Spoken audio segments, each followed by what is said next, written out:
It's kind of wild how the biggest stories on the internet can start with just a handful of words. Today, we're going to unpack the story behind a search query that basically appeared out of nowhere and then just exploded across the web. And in doing so, it revealed some really uncomfortable truths about our digital world. Okay, let's get into it. These 4 words. That's it. This seemingly simple phrase became a massive phenomenon. It was a keyword that suddenly millions of people started typing into their search bars, kicking off this huge wave of curiosity, a ton of confusion, and ultimately some really deep concern. And that really gets us to the core question we're tackling here. How does something so specific, so niche, go so viral? And more importantly, what larger lessons does it teach us about privacy, about technology, and, about our shared responsibility when we're online? So to really get our heads around what happened, we're going to walk through the story in 6 key parts. We'll start with the search term itself, then we'll deconstruct the actual event to get the context. After that, we'll dive into the anatomy of how it spread so fast, look at the public fallout, tackle that huge question of privacy, and then finally, we'll examine the lasting digital aftershock. All right, section 1, the viral search term. Let's first dig into where this explosion of interest even came from. Now, what's fascinating here is how this whole thing built momentum. It wasn't just one platform going off. It was like a perfect storm. The data shows it all started with these whispers on online forums. From there, it spilled over into a massive spike in social media mentions. That, in turn, fueled this gigantic wave of people going directly to search engines.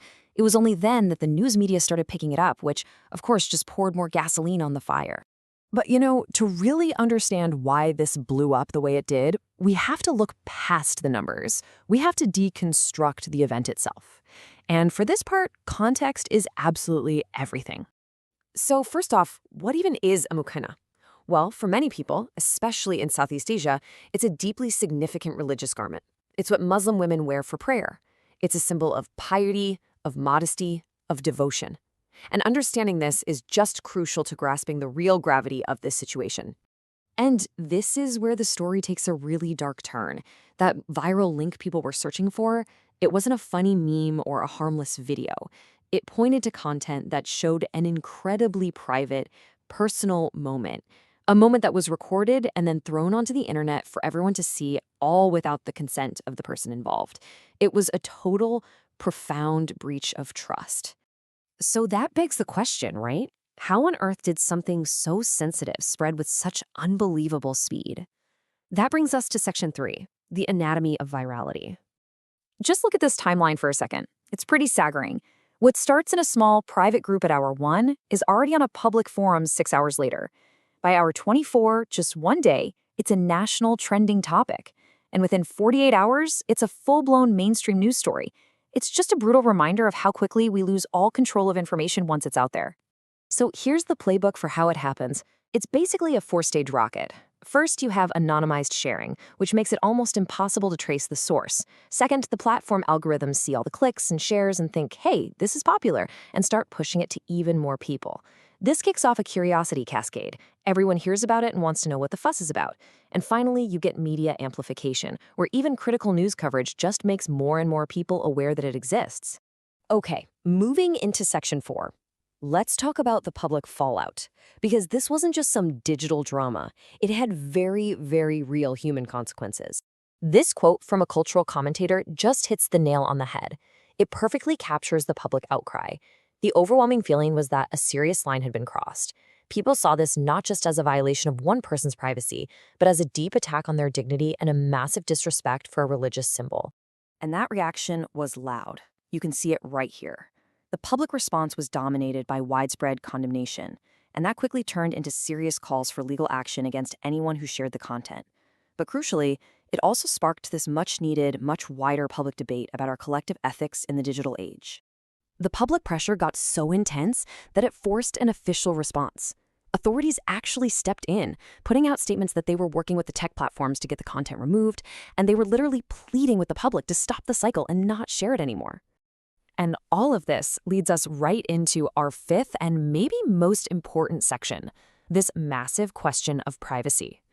This whole incident forced this head-on collision between what we expect our privacy to be and the harsh reality of the internet. This slide just lays out that conflict perfectly. On one side, you have our basic human expectation of privacy, the idea that our private moments should stay private. And on the other side, you have the brutal reality of the internet. Once something is uploaded, control is gone. It's an illusion. It can be copied, shared, and stored pretty much forever. And look, this isn't some niche fear that only a few people have. A whopping 70% of internet users say they're actively worried about their online privacy. This event didn't create that fear, but for millions, it was a terrifying validation of it. It was their worst-case scenario playing out for everyone to see. So finally, that brings us to Section 6, the digital aftershock. After the dust settled, what are the lasting consequences? What are the key lessons we're left with? The fallout from this is still being felt. It's led to much stronger calls for new privacy laws and kicked off new public campaigns to teach people about digital citizenship and consent. At the same time, it put these huge social media platforms under a microscope for their content moderation failures. And maybe the most important thing is that it created this chilling effect, making people think twice about sharing their own lives online, terrified that their own content could be twisted and used against them. And so that brings us all the way back to one final simple question. This whole story, from a forward search term to a national firestorm, it all hinged on a series of individual clicks.